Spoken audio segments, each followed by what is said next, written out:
This segment is about marketing your restaurant.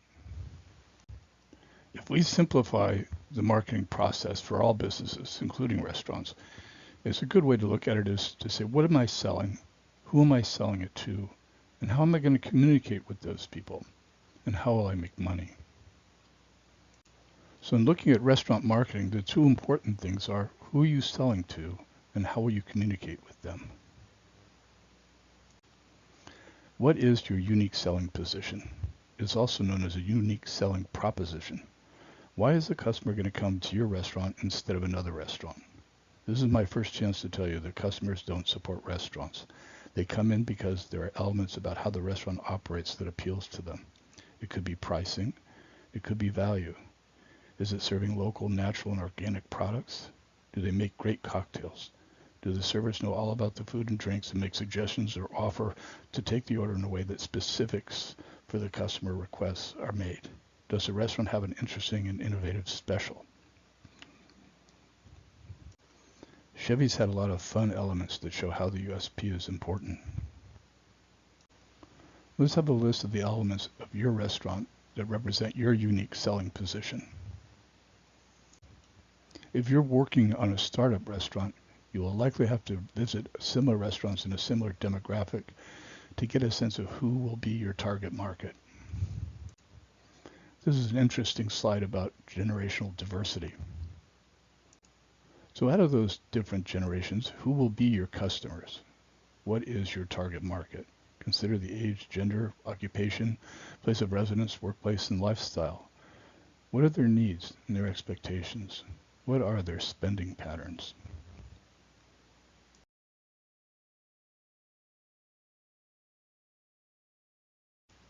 Think about how you're going to be able to use all of these different tools to communicate with your target market.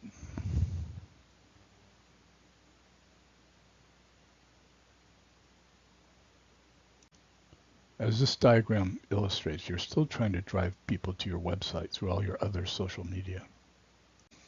For the next several slides, I'd like you to take a look at these different restaurants and how they're using either their websites or social media to market their restaurants. Take a look at First Street Cafe's website. La Cabana de Sassoon is a fun website where he's incorporated music and gives a real good impression of what it's like as his restaurant. Many restaurants will use their Facebook pages to promote a communication with their customers and let them know last-minute things that are going on at the restaurant.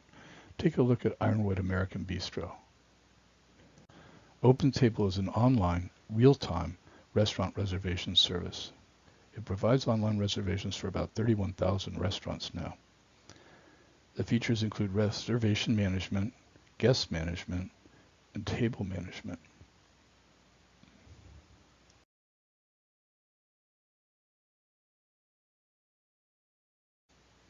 I came across this while I was looking for different websites to show you during this segment.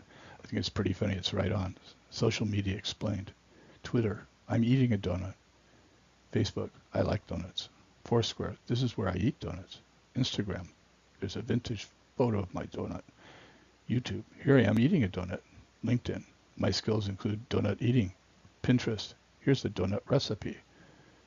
Now I'm listening to donuts. Google Plus, I'm a Google employee who eats donuts.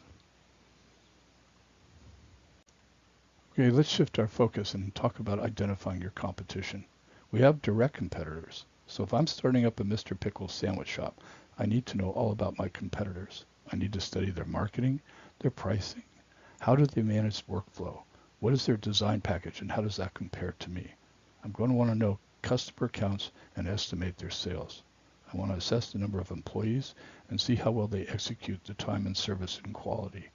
I want to assess their packaging for takeout and online ordering. And besides direct competitors, we have indirect competitors. For example, grocery store has moved into mealtime service with great emphasis. So take 3 competitors and identify their strengths, their weaknesses, and then compare them to your strengths and your weaknesses.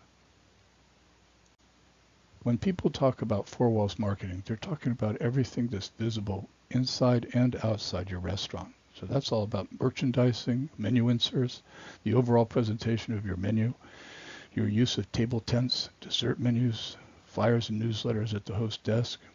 Do you have some signage there on easels? Then one I'd like most of all is having your guest check holder, and in that information so you have an option to join your club and capture their email addresses. These are all examples of four-wall marketing. This is a really good list of different kind of promotional activities that you could be doing at your restaurant.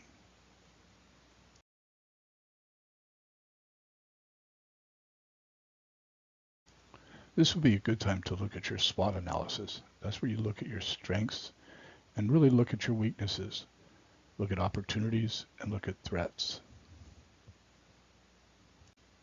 So now the work you have to do is to take all those elements that we just talked about and have a plan. Have a quarterly plan, anticipate seasons and holidays, and identify local events that you can participate in. Marketing your restaurant is all about products and services aimed at the correct target market with a clearly defined unique selling position that's communicated through a variety of promotional activities.